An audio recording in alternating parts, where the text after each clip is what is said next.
Mike Dell's World number 113.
Well, hello, good evening, good morning, good afternoon, whatever the case may be. This is Mike, and this is, of course, Mike Dell's World podcast. And what is it today? It's March 2nd, 2009, just for prosperity, or posterity, or however you call that. Just to keep a record of what day I actually did this. Anyway, I'd like to thank those who sent me little bumps and recordings, via my request I sent out on email. And if you didn't get the request, well, here's your invitation to be part of the promo that I'm going to do. Just want some voices telling me this, that, or the other thing, or I don't know. You'll see. I'll have a few examples here when I go ahead and play some of them that other people had sent in.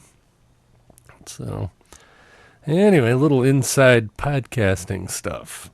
Wanted to shout out to Curtis Cross of the Sleeper Birth Cast. That's www.sleeperbirth.com.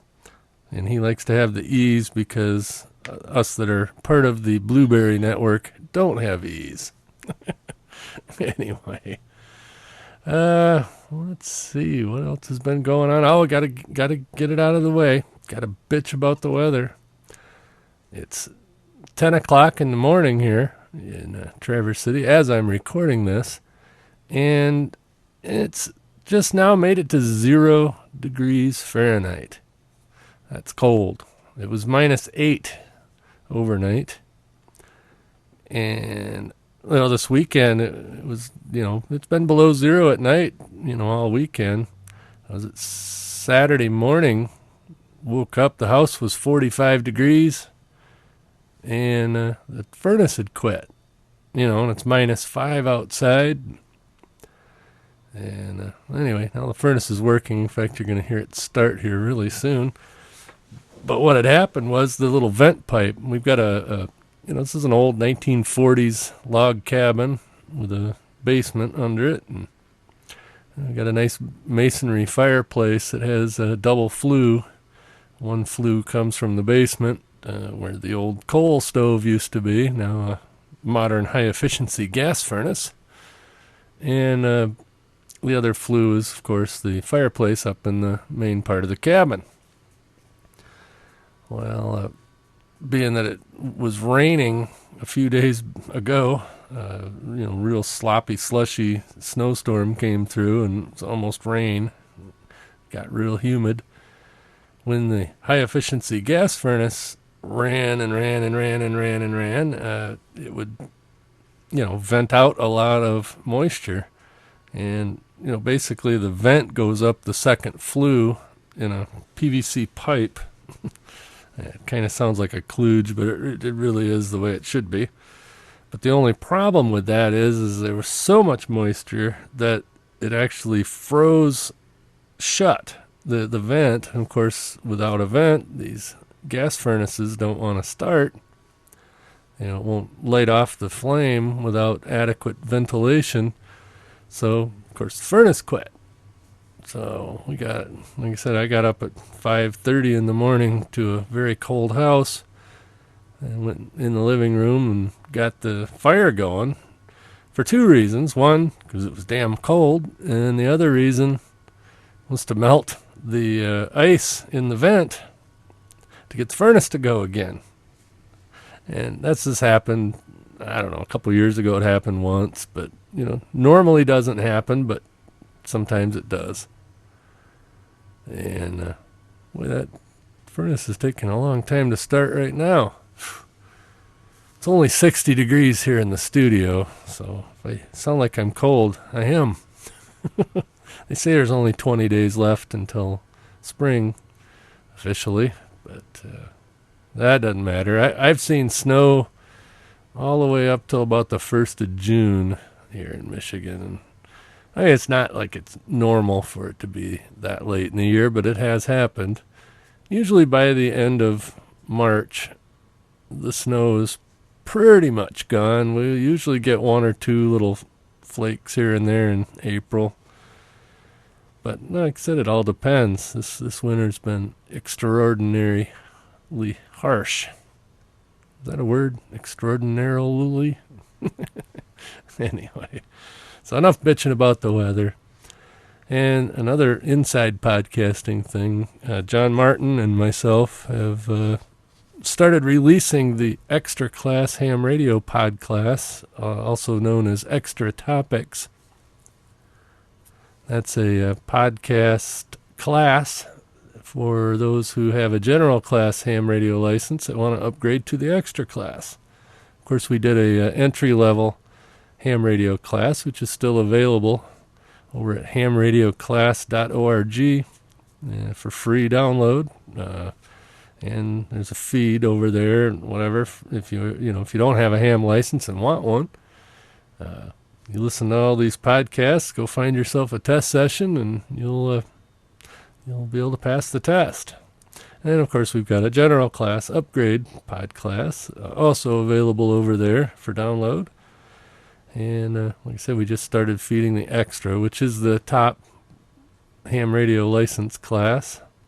And this one seems to be fairly popular, so there must be a lot of generals out there that want to upgrade to extra. So that's cool. More the merrier.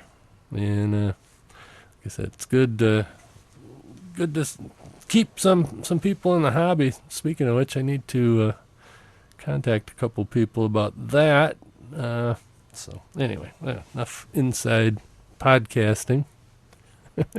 I was trying to think of what to talk about today, and talking about my adventures in the it's one of Uncle Sam's misguided children. No, wait a minute. That'd be the Marine Corps. Anyway, it's part of the U.S. Air Force, and I talked about that last week. And I'll have some more stories about that at a future date. But I was thinking adventures in broadcasting might be a good thing, because that's another one of my former and present avocations, I guess would be right, because I never really did it for a living. I've been paid to broadcast, but it never made a living. So anyway, so that's probably what I'll talk about here. But hey, let's hear one of the promo things that somebody sent me here. This one's my friend Tom Wiles. I'm Trucker Tom from TruckerTomPodcast.com, and you're listening to Mike Dell's World. Okay, it's anything as simple as that. Jim Farley, my partner at the What's Up With That podcast, sent me a whole bunch of them, and I'll play one or two of them later just for fun. So, alrighty. Let's take a little break here, and then we'll come back with some adventures in broadcasting stories. I'm going to play Jeff Smith, Bohemian Financial Rhapsody. I guess this is kind of a day for a parody. Is this the real price? Is this just fantasy? Financial landslide, no escape from reality. Open your eyes, look up at your buys and see. I'm now a poor boy, high-yielding casualty, 'cause I bought it high, watched it blow, rating high, value low. Anyway the fan goes doesn't really matter to me,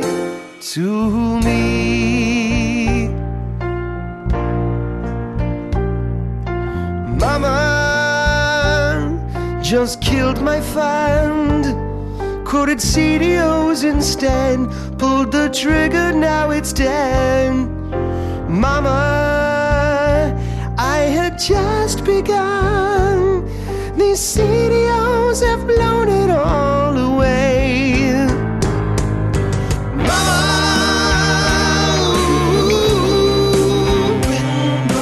I still wanna buy, sometimes wish I'd never left Goldman at all.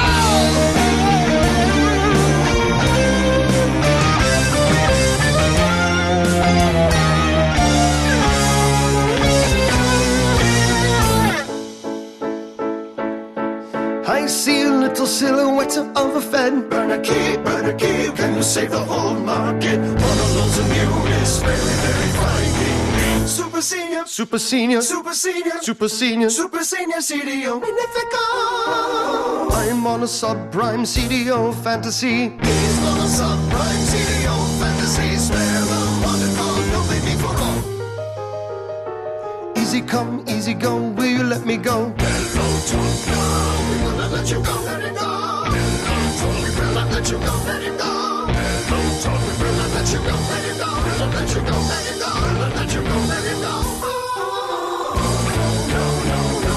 No. Mamma mia, mamma mia, mamma mia, let me go. Yes, and be a better devil for the side for me, for me, for me.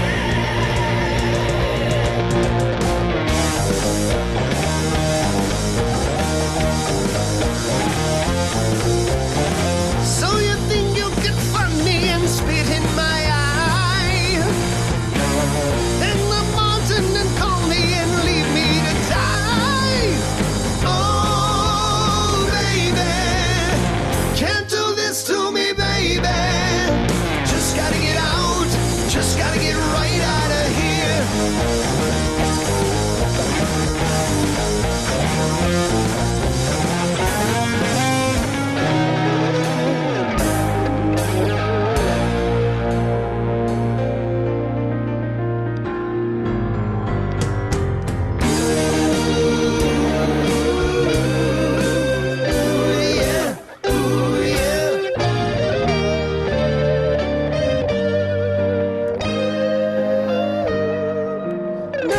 price really matters. No liquidity, nothing really matters. No price really matters to me.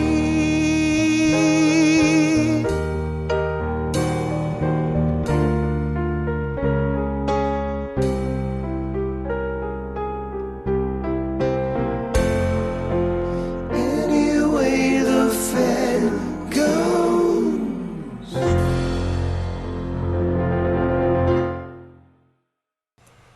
Okay, well, that was Jeff Smith and a good parody of Bohemian Rhapsody. Jeff's really, really good. Haven't seen him in concert. I met him at the New Media Expo back in, what was it, August of last year in Las Vegas. Actually, I bumped into him, literally. He was at the Blueberry booth, and I turned around and ran right into him. But nice guy and awesome musician. And I try to catch him live on Ustream. He does little Ustream concerts, kind of like Matthew Ebel does.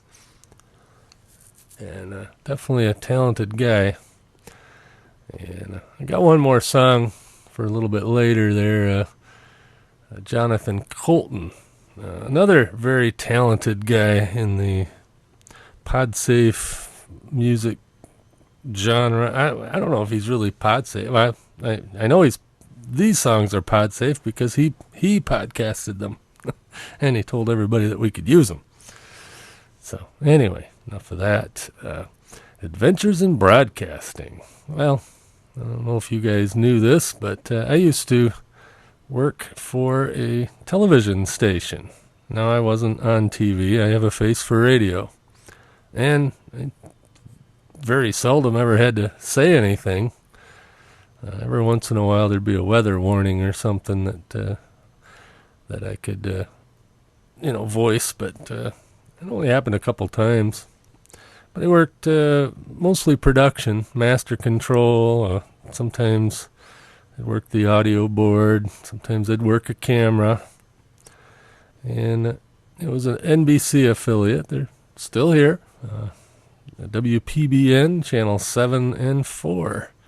And I don't know if it's normal in most parts of the country, but here our market, the broadcasting market, I don't know what they call them, DMAs or, demographic market areas, or I don't know what that means, but our area is so vast. It's one of the larger, as far as physical size of a market. The population's pretty low, but we cover a fair amount of geography.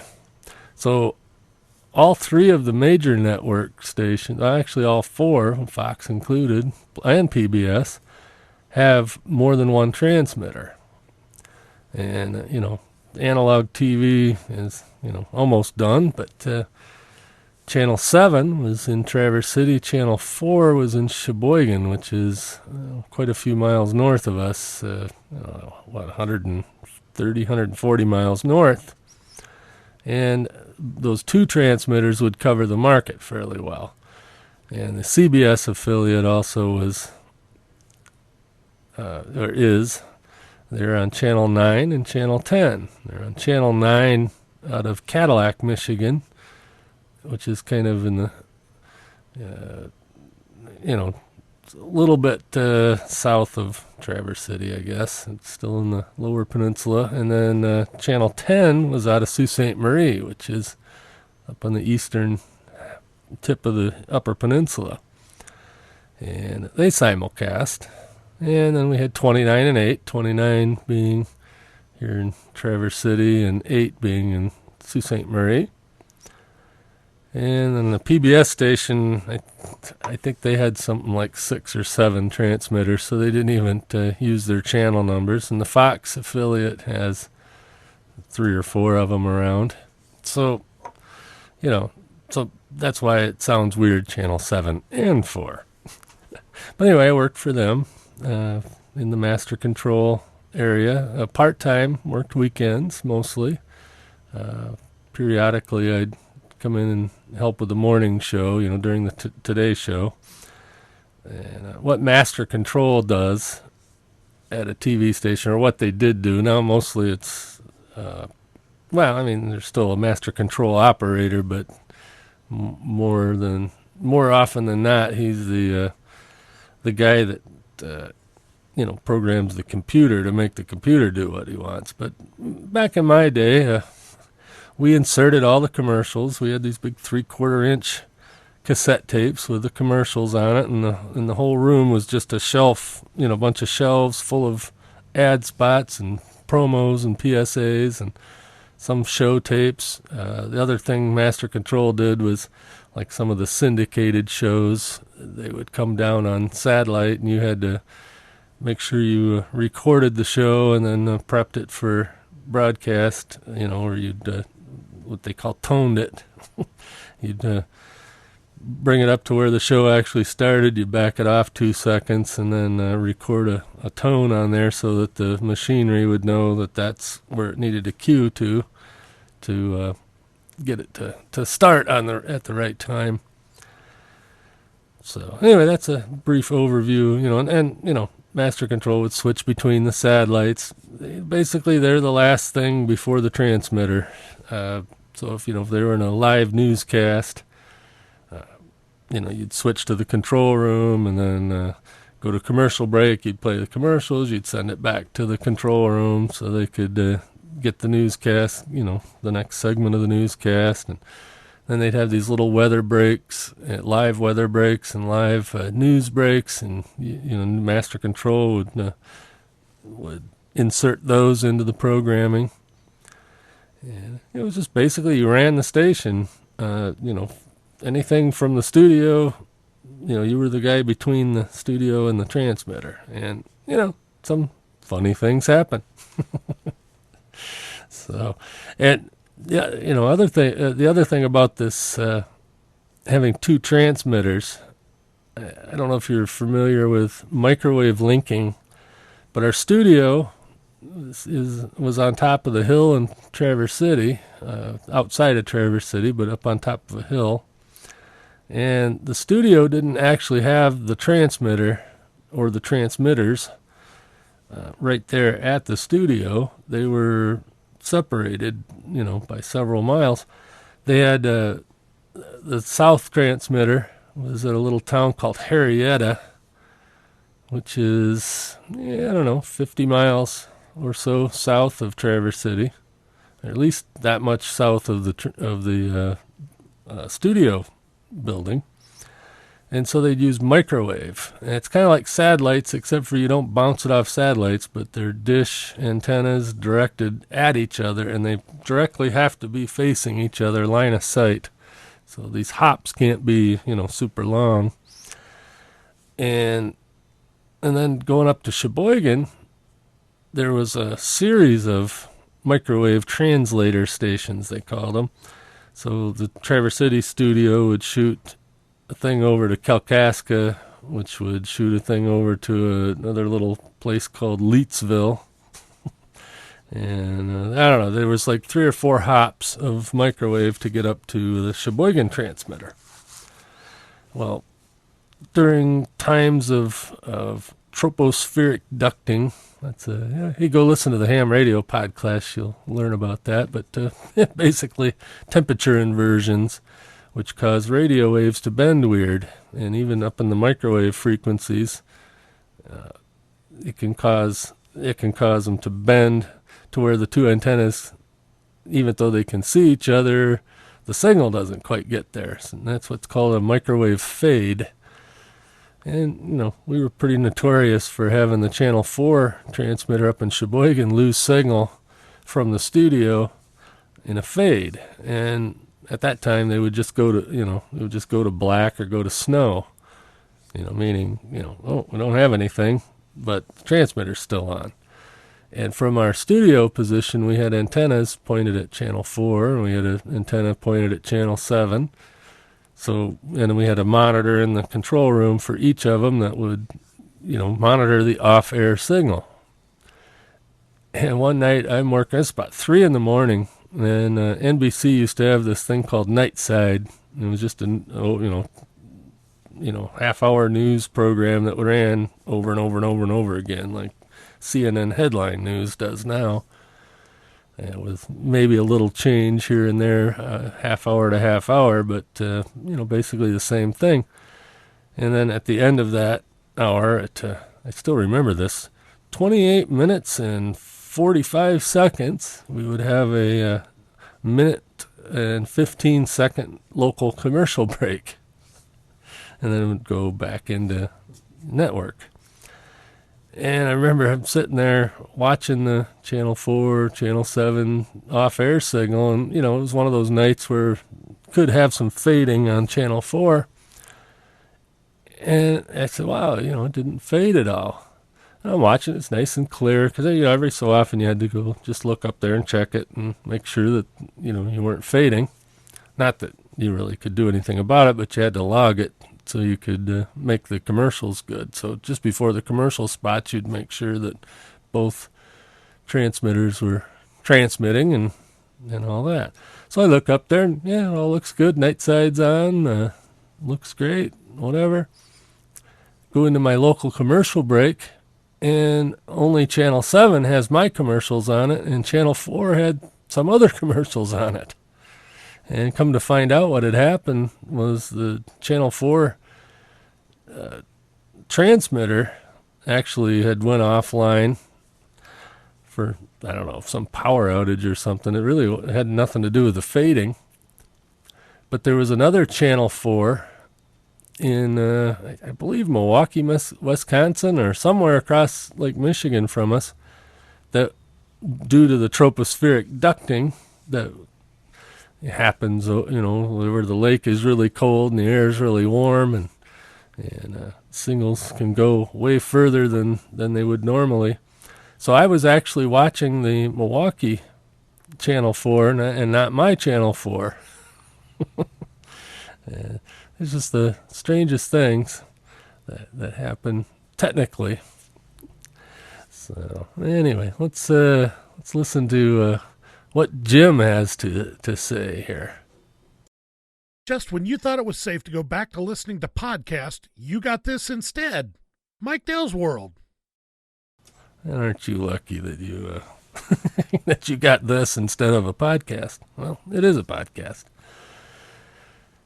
Let's see. And one of the other stories is we always did an 11 o'clock Saturday night newscast. See, I got my head in the wrong place. I didn't get enough sleep last night. That's a whole nother story. But anyway, we did a 11 p.m. newscast on on Saturday nights, just before Saturday Night Live started. And that was kind of the end of the week, and they had the weekend crew in there. So we would always try to, not try to, but we would mess with the on-air talent sometimes. And that was always fun, seeing if you could get them to crack up during the commercial breaks, and then they'd come back and have to laugh. And we had this gal, she's still on TV somewhere.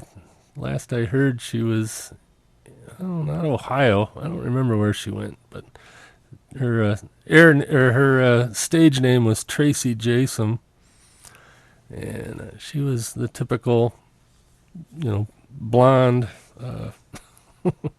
bubbly blonde newscaster, and she couldn't pronounce things very well as far as the local towns and stuff. So she would always come around and ask people, that had lived there their whole lives, which, believe it or not, at the TV station, there wasn't a whole lot of local natives. There was me and a few other people around so she'd come around and ask, how do you pronounce this? How do you pronounce that? How would you pronounce this? And so we started to give her false pronunciations, and she'd get so mad at us. But she got better at it. She knew better than to ask. I didn't do it too much.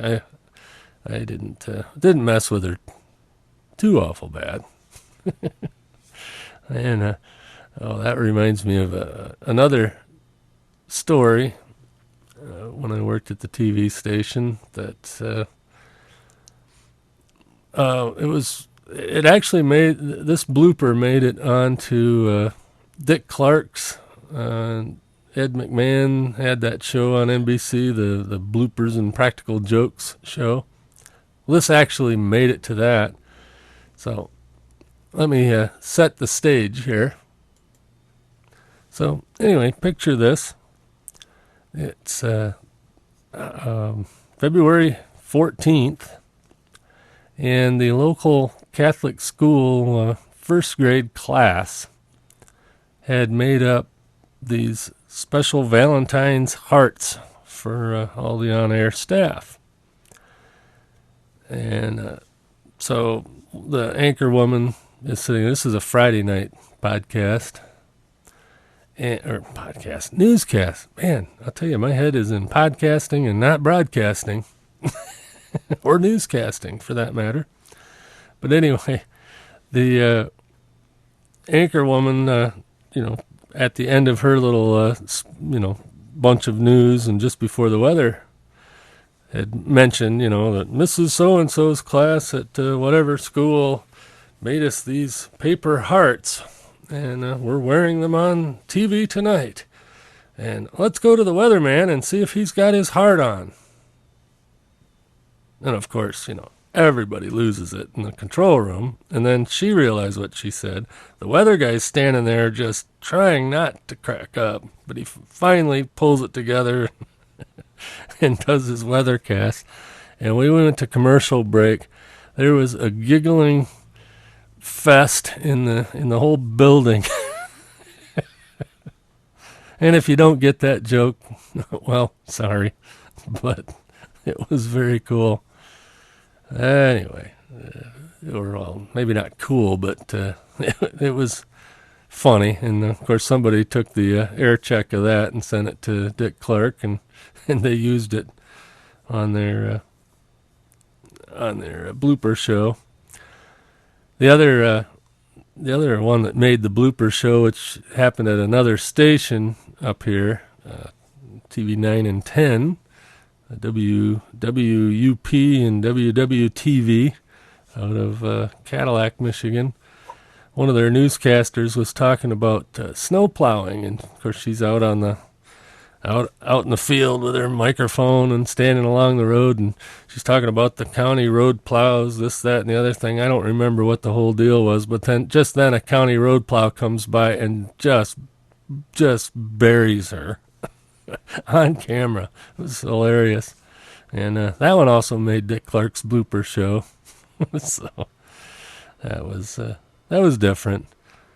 Then I guess the one other story that I would have about working at the TV station is we had this really, I guess there's no other way to put it. She was a really hot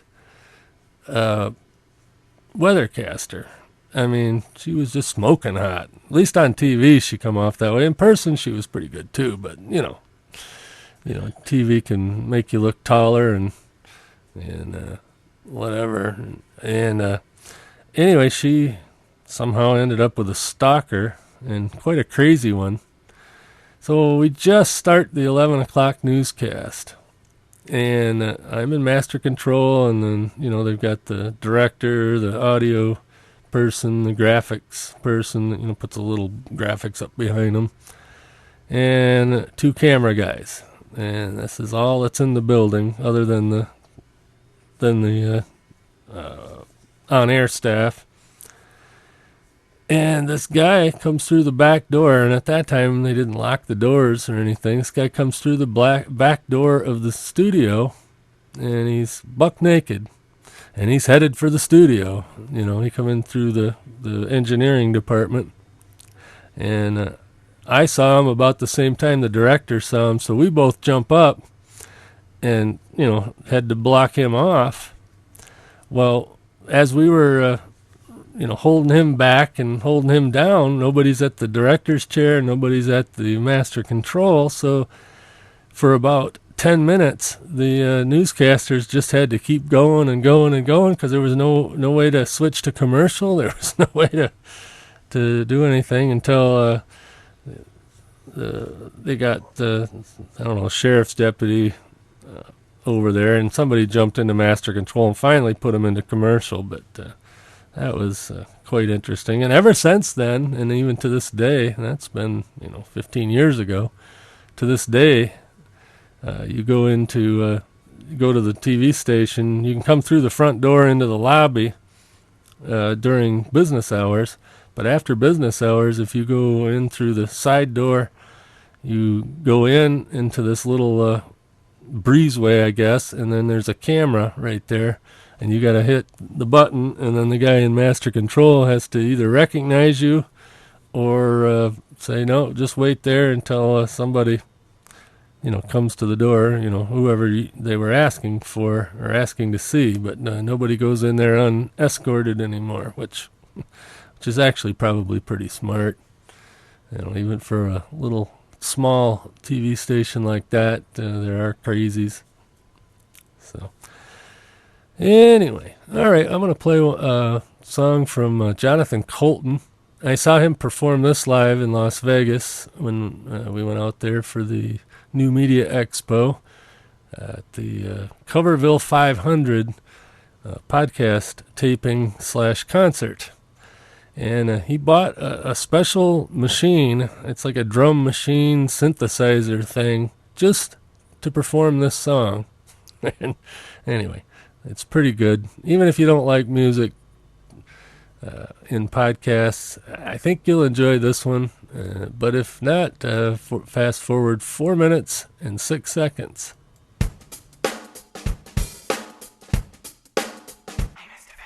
Chances are your pants are not as fancy as the pair of very fancy pants that Mr. Fancy Pants will wear.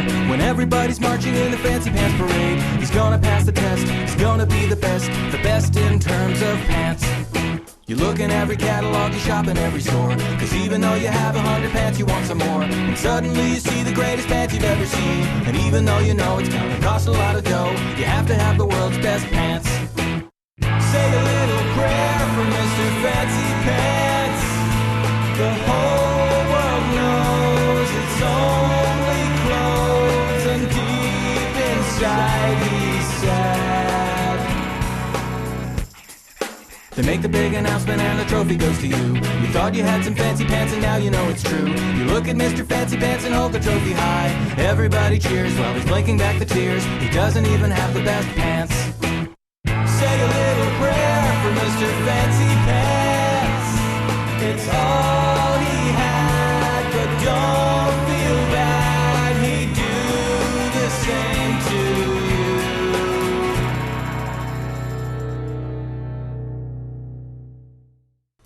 you. Okay, I guess I lied. It's it was only 1 minute and 19 seconds. Oh well.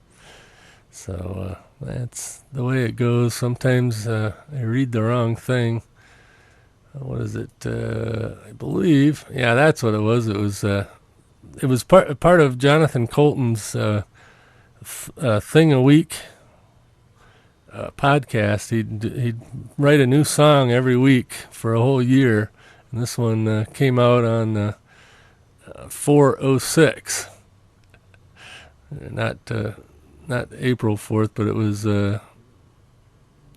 Anyway, yeah, 4/06, 4. I don't know. Anyway, that's where I got the wrong thing. So it was only 1 minute 19. So hey, we can talk about people for another 2 minutes or so before, and then they wouldn't hear it because they fast forwarded. Ain't that something? Anyway.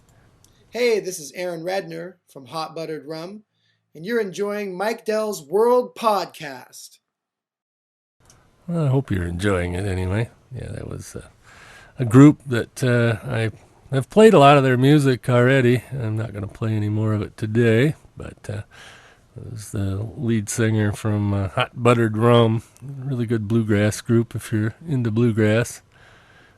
Of course, as I said before, I I get chastised a little bit about playing too much bluegrass, but in my opinion, there's no such thing as too much bluegrass.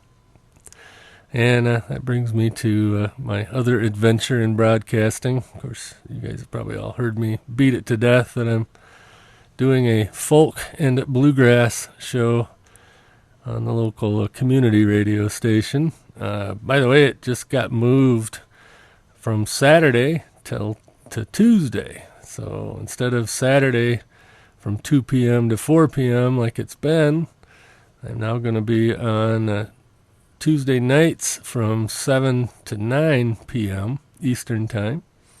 And that can be heard over at www.wnmc.org. We got it's streaming. So, and the show right before me is pretty good. It's called American Crossroads, and they play kind of a mix of jazz, blues, roots music, bluegrass, whatever. And sometimes they have live music. Sometimes I'll have live music, and we'll see. Anyway, I don't start that until a week from tomorrow on the Tuesday night deal. So that should be interesting. Really don't have any funny stories from radio broadcasting yet. The only thing I can sort of laugh about, a good friend of mine used to own a string of FM stations similar to the TV stations up here. A lot of the FM broadcasters, to cover the whole market, have multiple transmitters, and this guy actually had, let's see, I don't remember the whole thing, but he had 3 different radio stations with multiple transmitters each. And then he, of course, he has sales offices in the various towns around. But this particular station is known as the Bear now. It wasn't then. It was Classic Rock 105, WGFM, and GFN, and I forget what the other call letters were for I think he's got like 5 of them that simulcast that, the Bear FM. And anyway, I was at the sales office actually picking up some concert tickets for the Bob and Tom comedy tour. And it was about 10 o'clock in the morning, probably about 9:55 or so, Bob and Tom goes off the air. And then they go into their normal classic rock. And one of the salesmen in the other office, while I was waiting for my tickets, says, okay, get ready for the giant clicking sound as everybody turns off their radios when Bob and Tom goes off the air. So anyway, so that's apparently it was really easy to sell ad spots during the Bob and Tom show and not so easy for the rest of their broadcast day. I really don't know what's going to happen to broadcasting.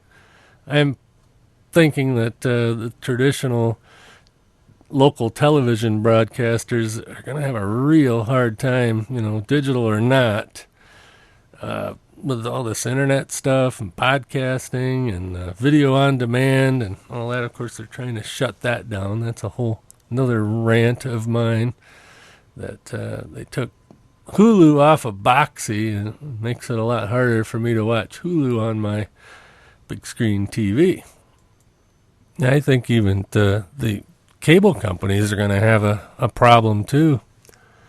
I think the cable companies are going to have to just bite the bullet and realize that not everybody's going to pay $150 for all the cable channels that are available out there, but they're going to have to just become network providers for internet, and everything will be delivered via the internet. And I think that's probably the best way to go, like that Verizon Fios service. You can get TV on Fios, but they've got a kick-ass pipe for internet. And I think more and more all of our stuff is going to start arriving via IP instead of traditional broadcast or cable or even satellite. Of course, one of the larger cable companies, Charter Cable, which happens to be the cable company that I'm on here in Traverse City. They're filing for bankruptcy, or they're going to, or they did. I don't remember. I don't pay that close of attention. But then XM Sirius, which they merged, and then they were on the brink of going bankrupt, and then somebody put a whole bunch of money into them. And the other alternative there was both DirecTV and Dish Network, or the parent companies of each, were interested in buying the satellite radio.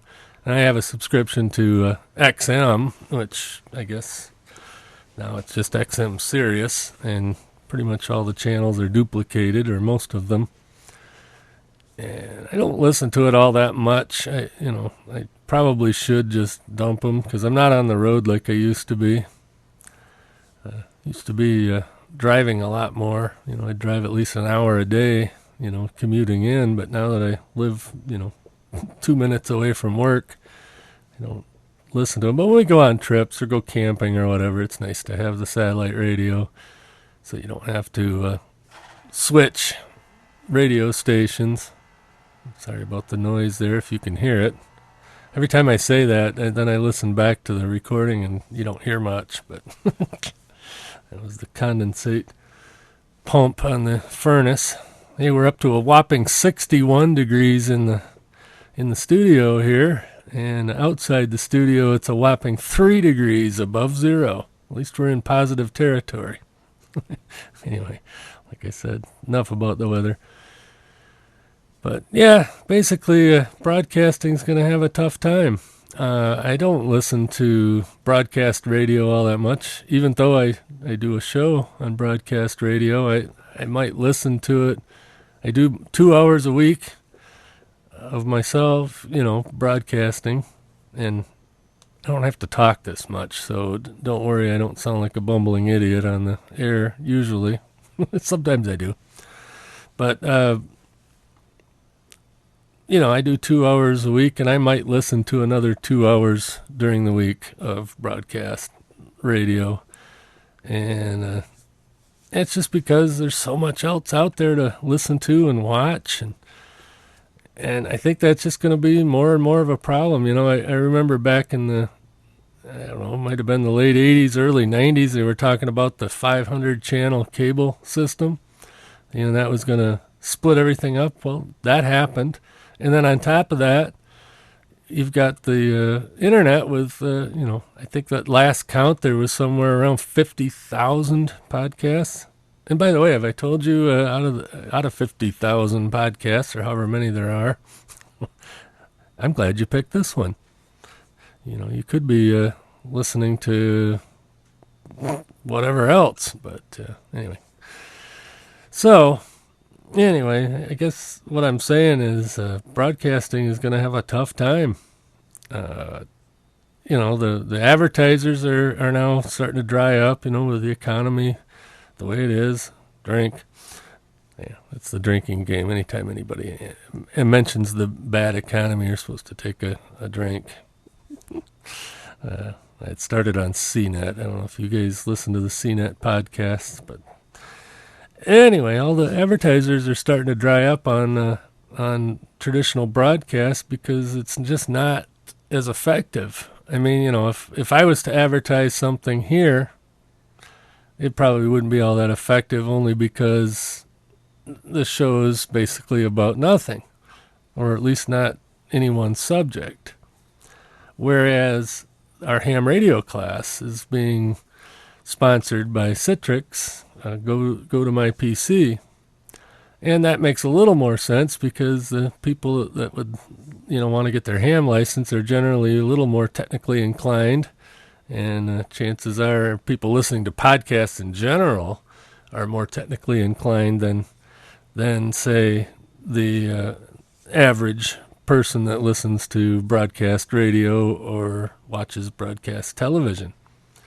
So instead of spending $1 million to, hit 20 million people with your advertising for, a week or so, you spend $20 to hit 1,000 people that are way more likely to buy what you're saying. So their dollars, what Citrix is spending on all of its podcast advertising is probably a quarter of what it would take to put one ad on the Super Bowl.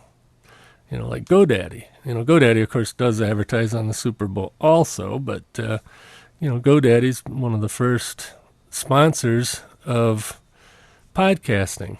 And speaking of which, if you buy anything at GoDaddy, use my promo code POD85 for 10% off. Anyway, I really don't push that much, but, what GoDaddy spends on advertising per year, I bet you, it's a very minuscule amount of their budget that goes to podcasting. But I'll bet you it's way more effective. And more people are going to understand that. And I think that's just the future of broadcasting. It's going to be IP delivered and much more targeted.